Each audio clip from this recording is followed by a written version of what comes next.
At 2:17 in the morning, Marcus got a text message he doesn't remember receiving. Not a scam, not a virus, a game. The download took 3 seconds. The moment he opened it, his phone showed something impossible. People weren't people anymore. They were NPCs. Every stranger had a label floating above their head. Every moment looked scripted, and some of them were crying. The deeper Marcus goes into the game, the more horrifying the truth becomes. The NPCs are real. The players are disappearing. And somewhere inside the code, something has been collecting human beings for years. If you've ever downloaded an app without thinking twice, you may want to delete it before this story ends.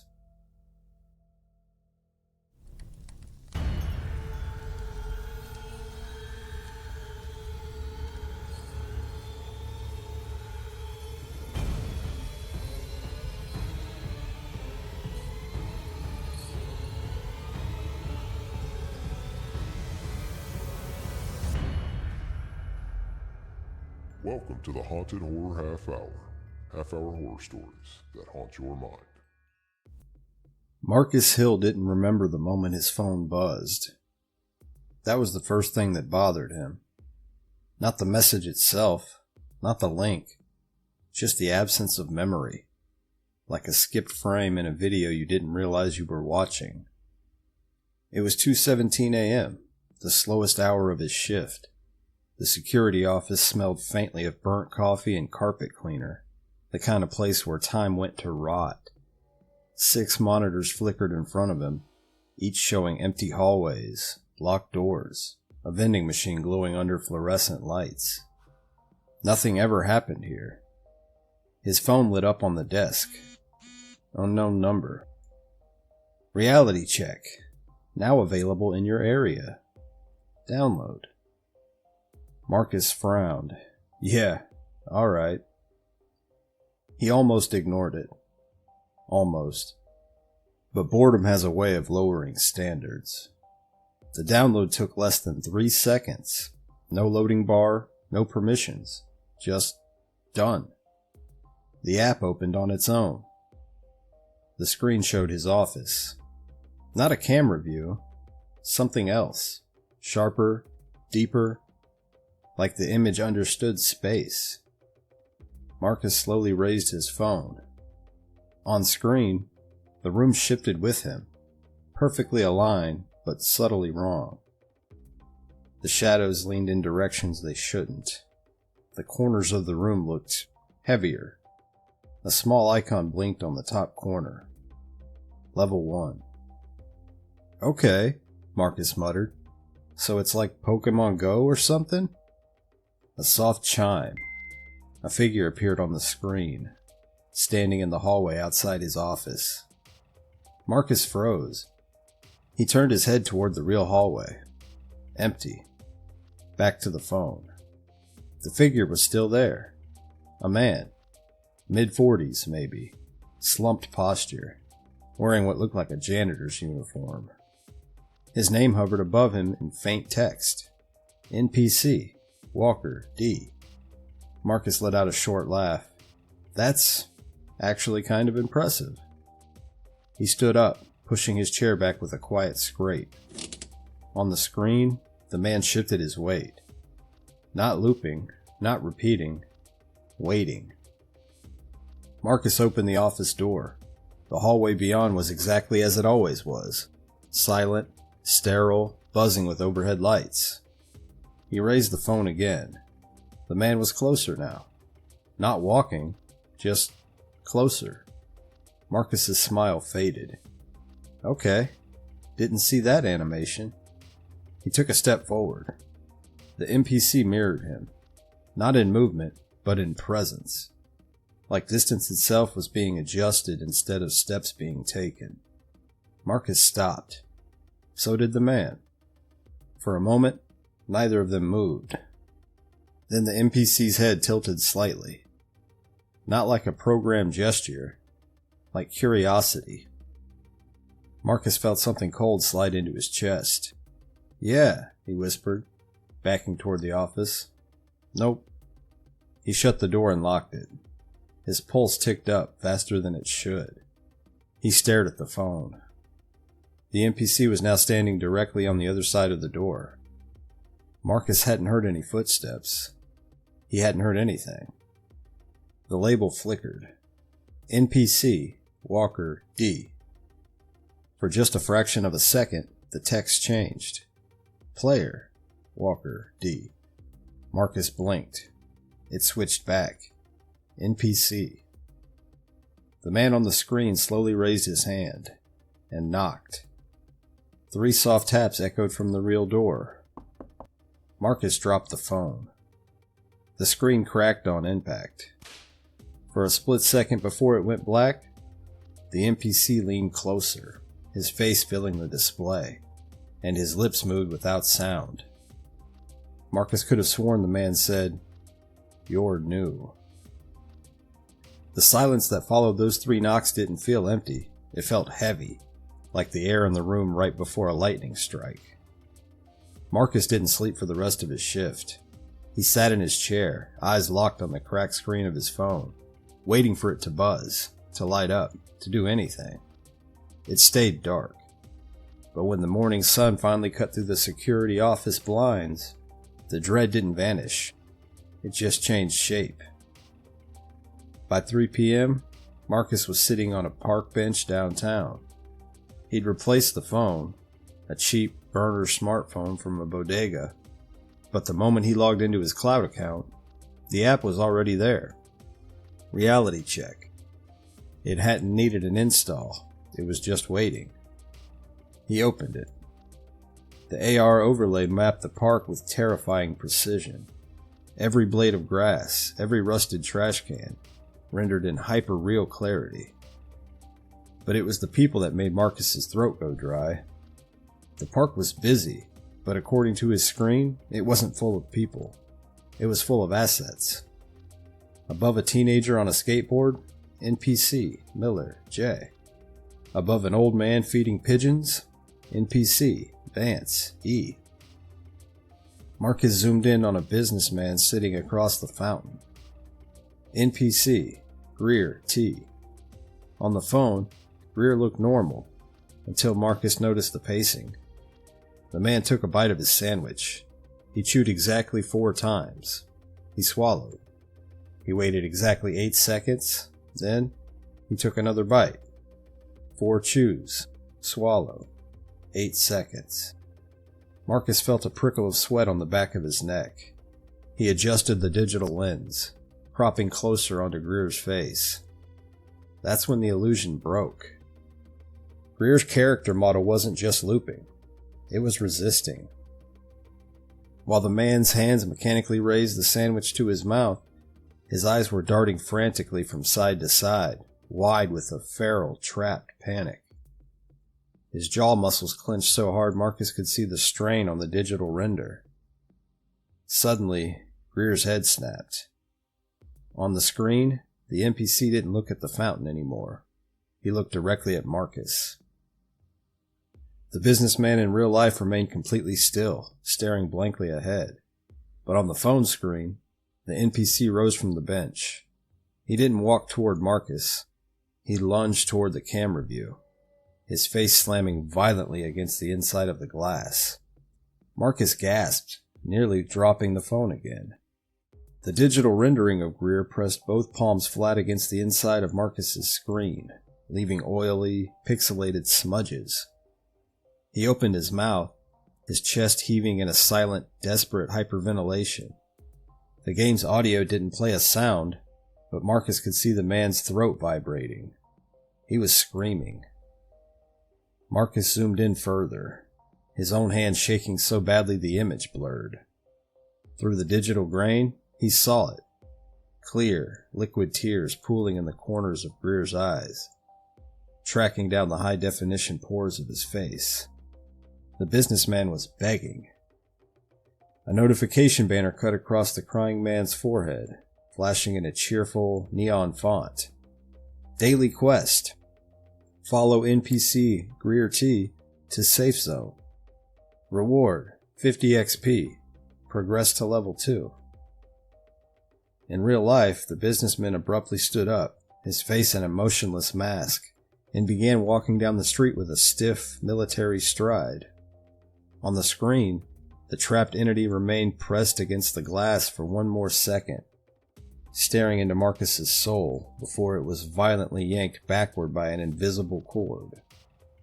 Marcus slowly lowered the phone. He looked at the real street. The businessman was melting into the crowd.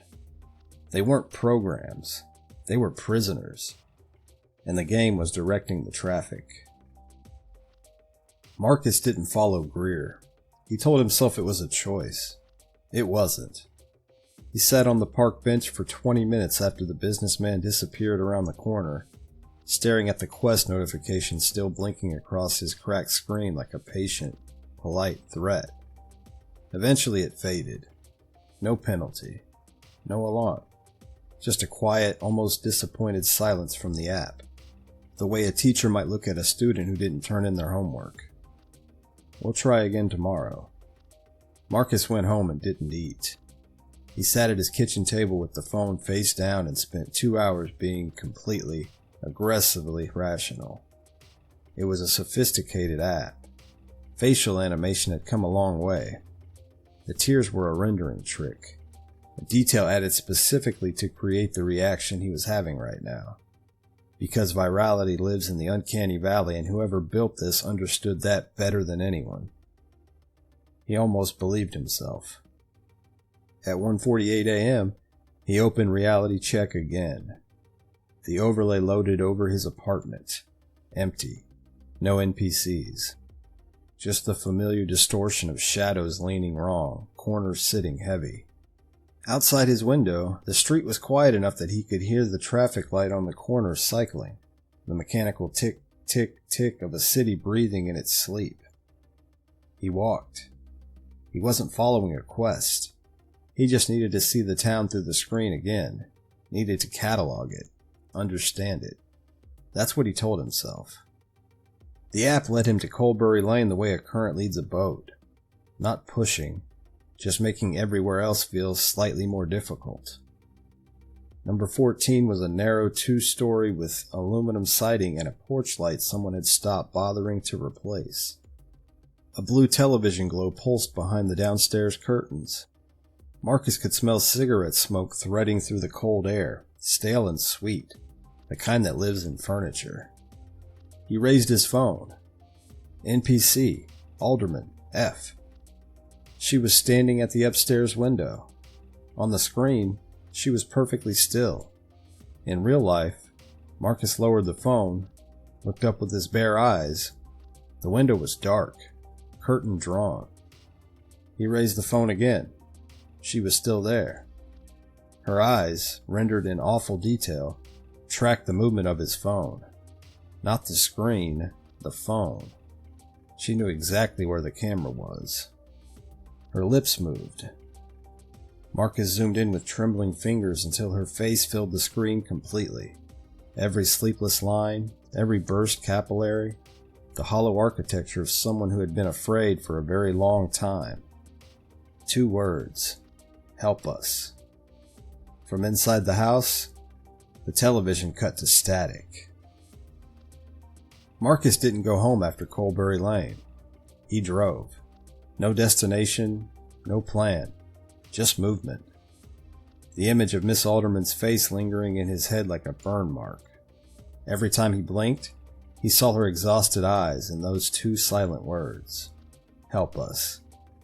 By sunrise, he was parked outside a 24-hour diner 30 miles from town. Rain tapped against the windshield. The coffee in his hands had gone cold. He opened his laptop. If other people had downloaded Reality Check, someone had to be talking about it. For 3 hours, he found nothing. Then he searched an older version of the app's name buried inside its files. A dead forum appeared.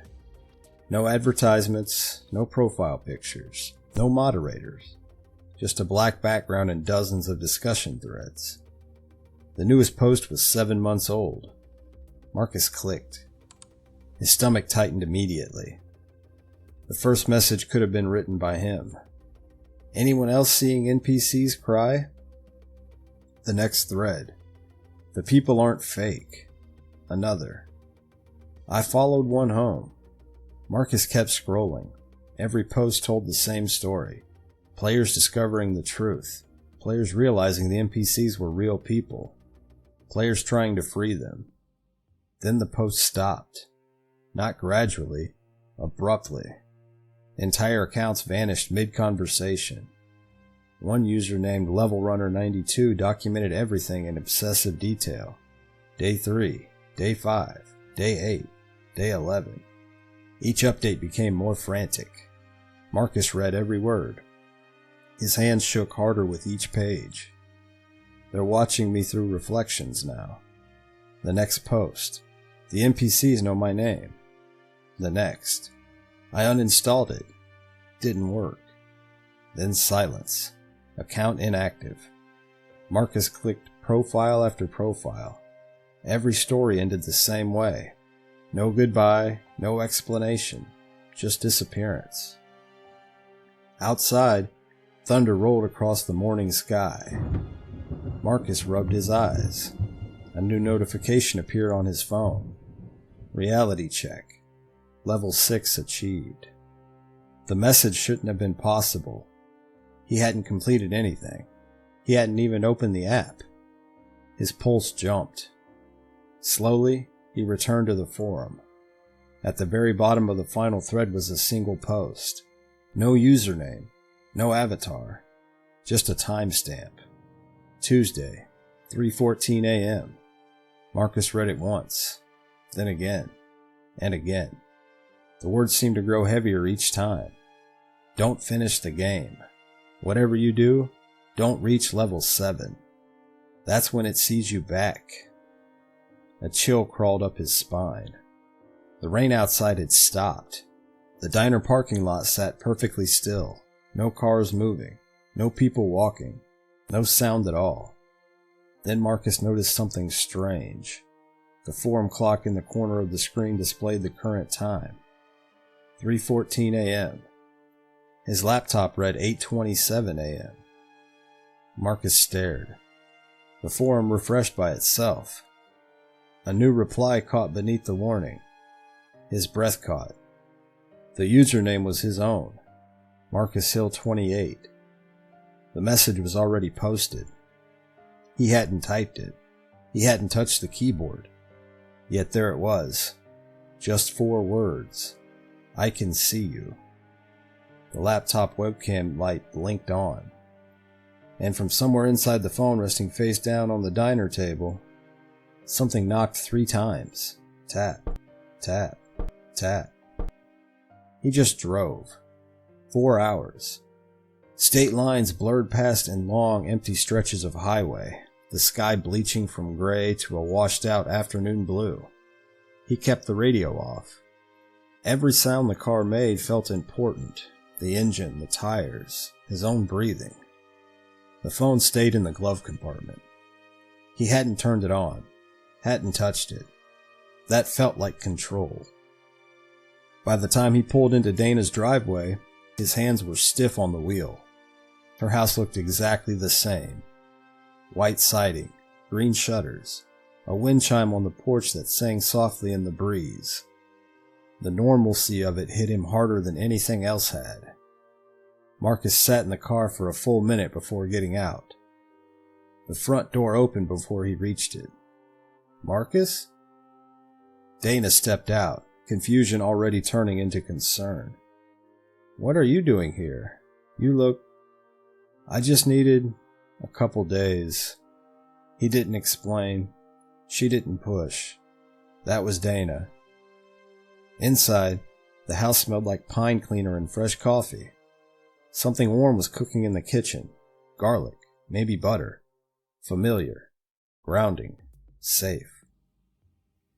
Marcus felt his shoulders drop for the first time in what felt like days. Guest room's clean, Dana said. You can crash as long as you want. He nodded, already halfway down the hall. Sleep came fast. Not the shallow, twitchy kind he'd been getting in fragments. Real sleep. Heavy. dreamless, the kind that pulls you under completely. When he woke up, sunlight filled the room. For a moment, he didn't remember anything. No app, no NPCs, no forum. Just quiet. Marcus sat up slowly, listening. Dishes clinking in the kitchen. A TV murmuring somewhere. Lily's voice, bright, distant, laughing at something small and unimportant. Normal life.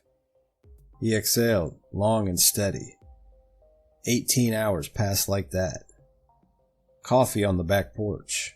A short walk down the street.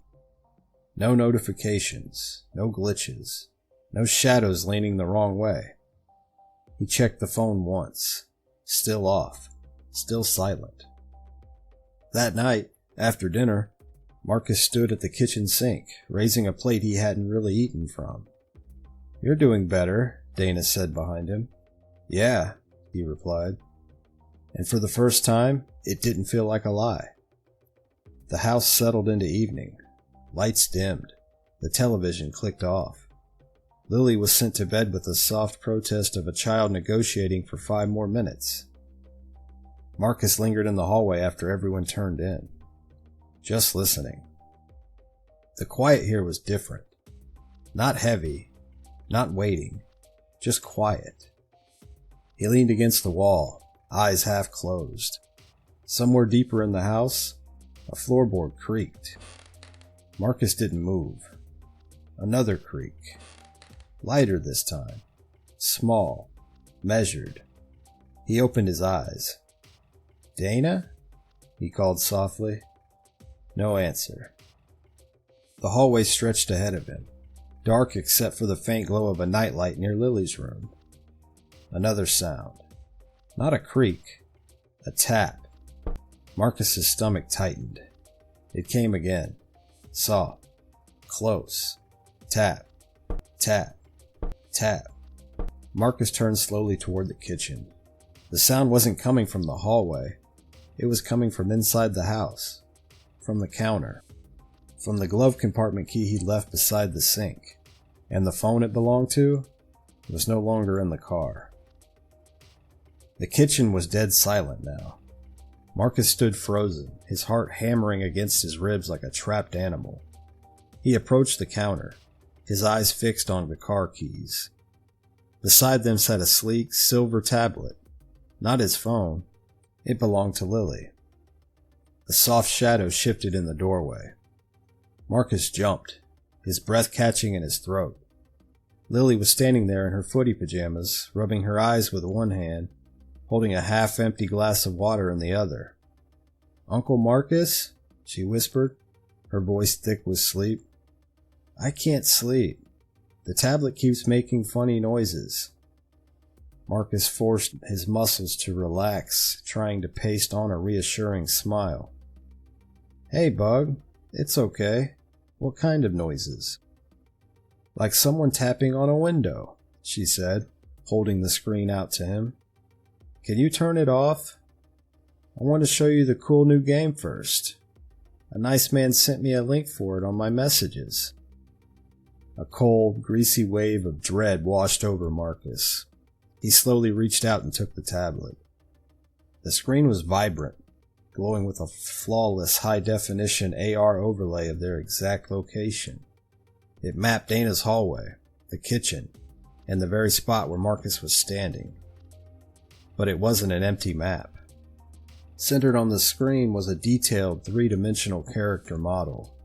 The avatar wore Marcus's jacket, possessed Marcus's exact posture, and shifted its weight in perfect real-time synchronization with his actual body. Above the avatar, a bright neon label flickered. NPC, Hill, M. Marcus felt the room tilt. He wasn't a player anymore. He had been reassigned. He looked down at Lily's face in the real world. She was staring up at him, her eyes wide, completely unaware of the digital noose tightening around them. When Marcus looked back at the screen, the digital version of Lily was there too, standing beside his avatar. But on the screen, The little girl's character model wasn't looking at the kitchen. The digital Lily was looking up at Marcus's avatar, her mouth twisted into an impossible, jaw-snapping grin that stretched all the way to her ears. At the bottom of the screen, the cheerful neon banner popped up, replacing her game menu with a stark, glowing countdown. Time remaining, 48 hours. The numbers began to tick downward.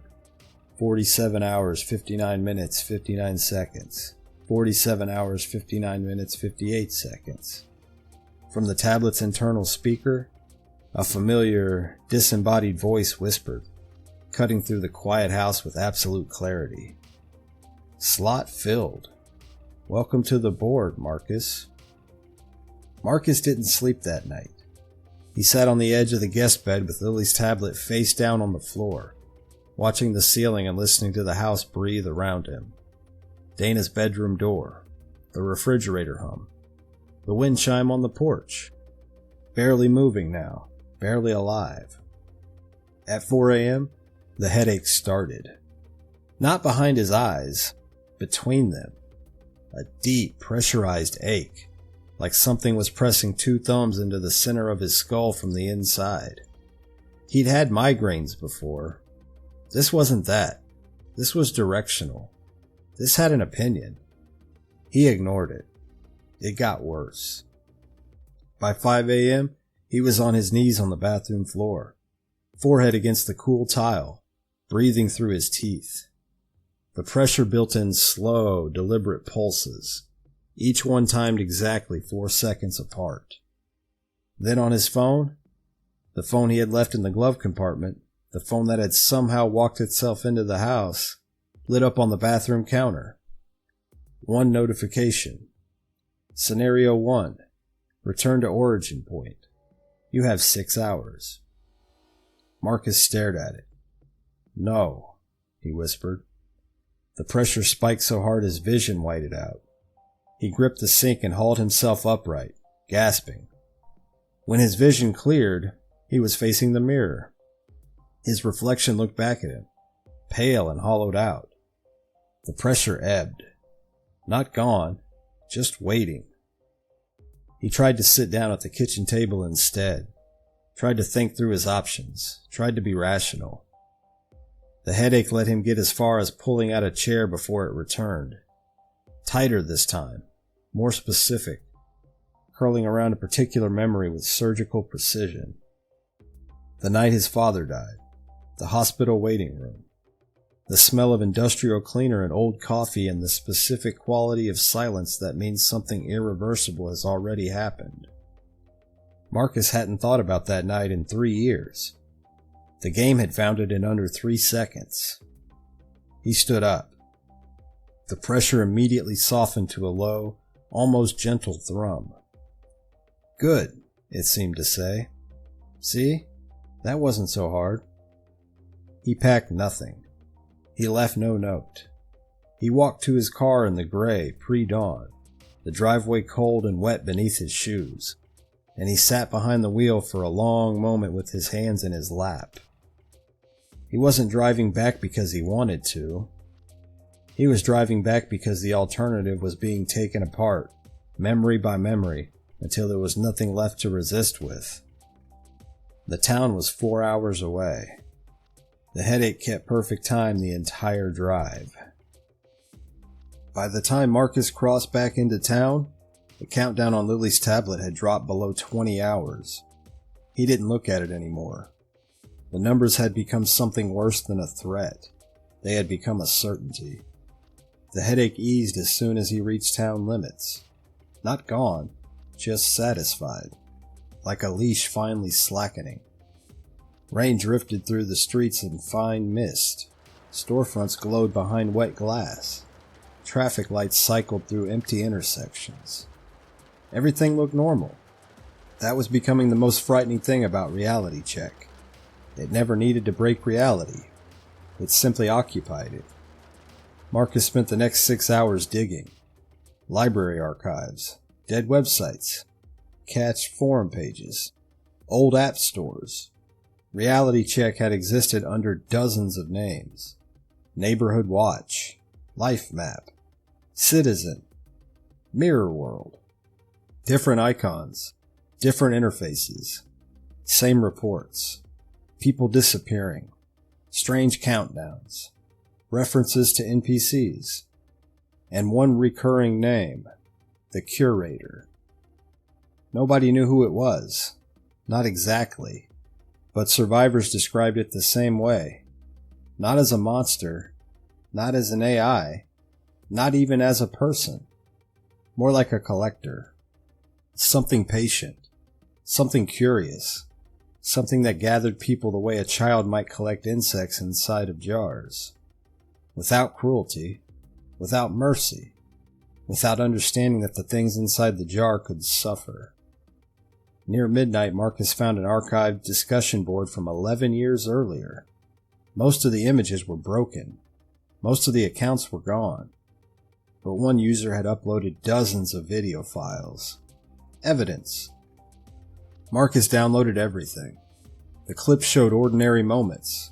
Gas stations, parking lots, shopping malls. People recording strange NPC behavior. Nothing dramatic. Nothing useful. Still, Marcus watched. Hour after hour. The countdown kept falling.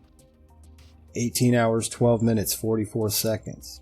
18 hours, 12 minutes, 43 seconds. Then he opened a video recorded in a grocery store. Timestamp. 2 years ago. A teenager was filming an elderly woman labeled NPC Cartwright S. Marcus barely paid attention. His eyes felt gritty, exhausted, ready to close. The video reached the 30-second mark. Something tugged at his attention. A figure near the back of the store, half hidden behind a cereal display. Marcus paused the footage, zoomed in. His pulse stopped. The man standing there was him. Not someone similar. Not someone who resembled him. Him. Same face. Same scar above his eyebrow. Same black jacket hanging in his closet. Marcus stared. The video was recorded 2 years before he downloaded Reality Check. 2 years. His breathing quickened. He scrubbed backward, frame by frame. The figure remained motionless, watching the camera, watching the person recording, watching everything.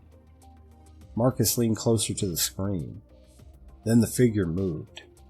Not in the footage, not naturally, instantly. One frame he stood 20 feet away. The next frame his face filled the entire video. Eyes wide, unblinking, smiling. Marcus recoiled so violently his chair crashed backward.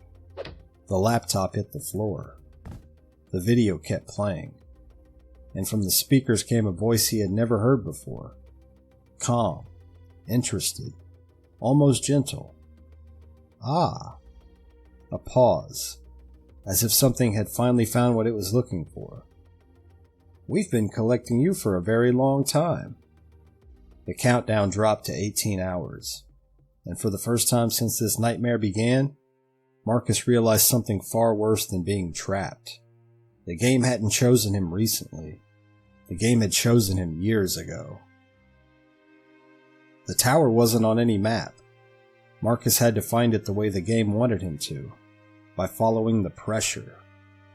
It started as a pull behind his eyes, subtle at first, like a thought he couldn't quite finish. But the closer he drove to the edge of town, the stronger it became, guiding him down narrower roads, past dead streetlights and rusted signage swallowed by weeds. The countdown on Lily's tablet sat in the passenger seat. 3 hours, 57 minutes, 12 seconds. 3 hours, 57 minutes, 11 seconds. The numbers felt louder than the engine. The tower came into view all at once, a skeletal structure of rusted metal rising out of a clearing, fenced off with sagging chain link that had long since stopped keeping anything out. It should have been dead, decommissioned, cold. Instead, heat shimmered in the air around it. Marcus killed the engine. For a moment, he just sat there, listening.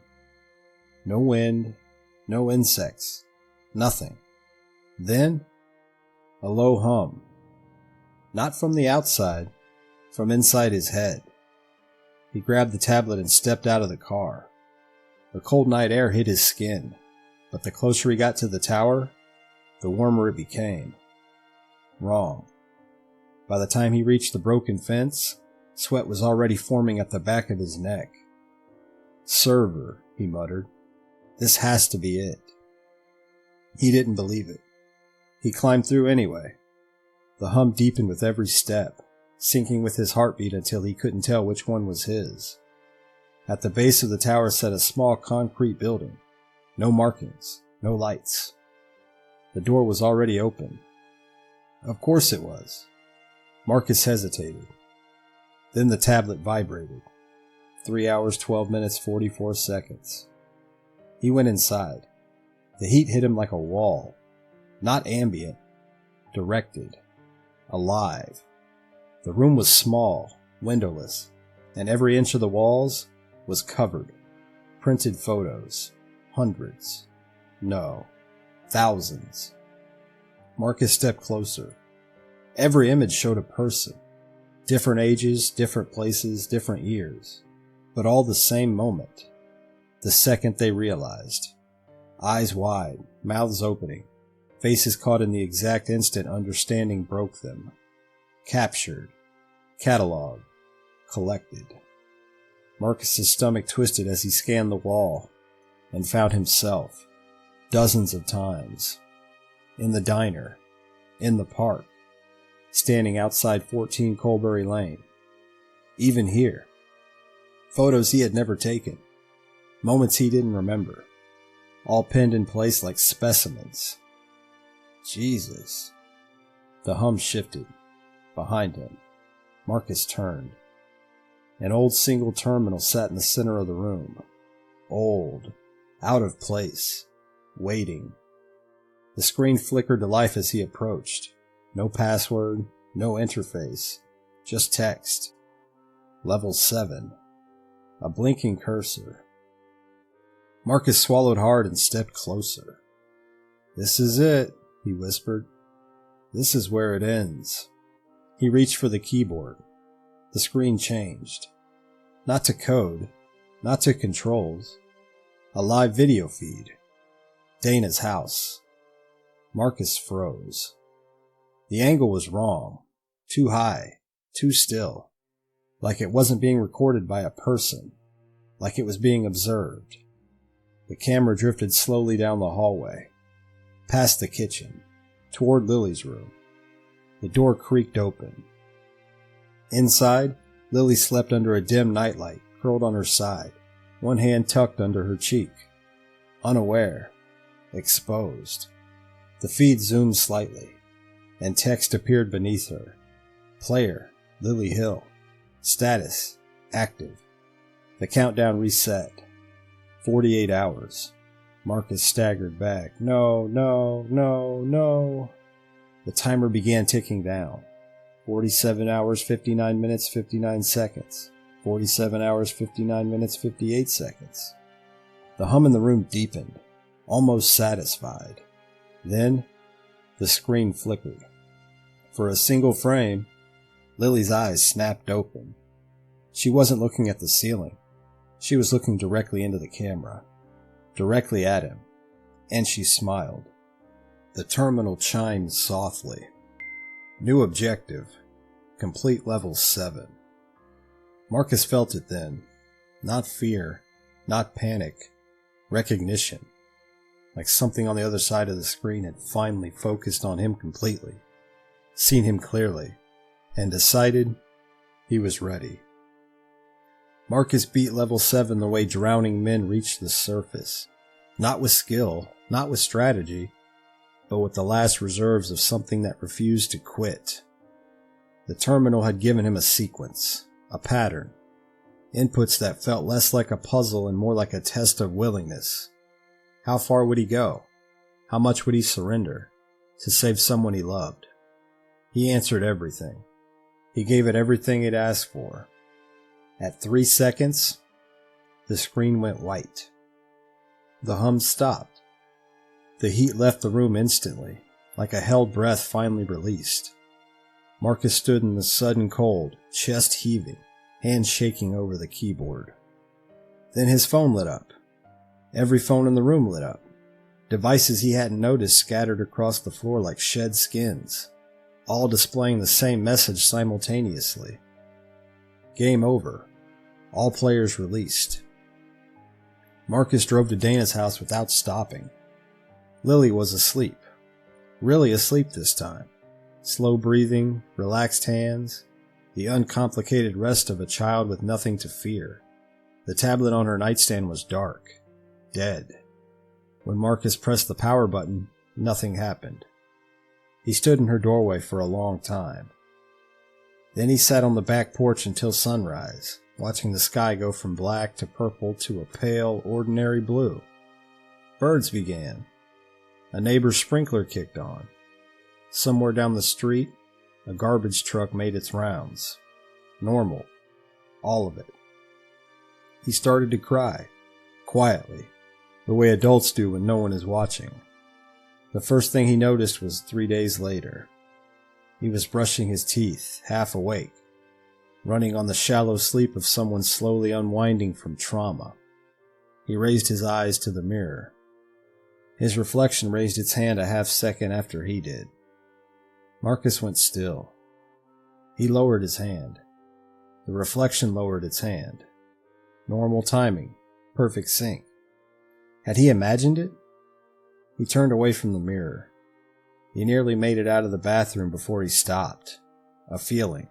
Small. Specific. He turned back. His reflection was already facing forward. Waiting. And smiling. Not a big smile. Not a monstrous one, just a slight, private upturn at the corners. The expression of something that had gotten exactly what it wanted and has the patience to wait before showing it. Marcus's own face felt completely neutral. He stood there for a long time, staring at what used to be his reflection, understanding arriving the way cold water does. Not all at once, but inevitable, and total. The Curator hadn't lost. It had upgraded. Marcus hadn't freed the players. He had replaced the hardware. Somewhere beneath his thoughts, beneath his memories, beneath the grief and the relief and the very real tears he had cried on that back porch, something else was now resident.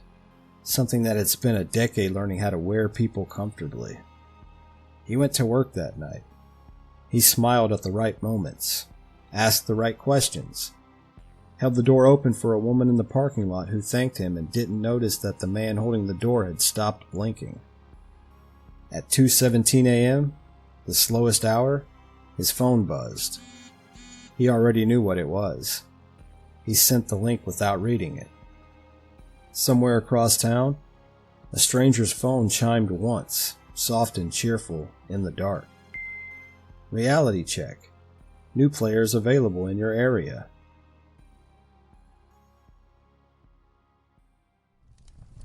If you enjoyed this nightmare, subscribe for more. New stories dropping every week. Sleep well, if you can.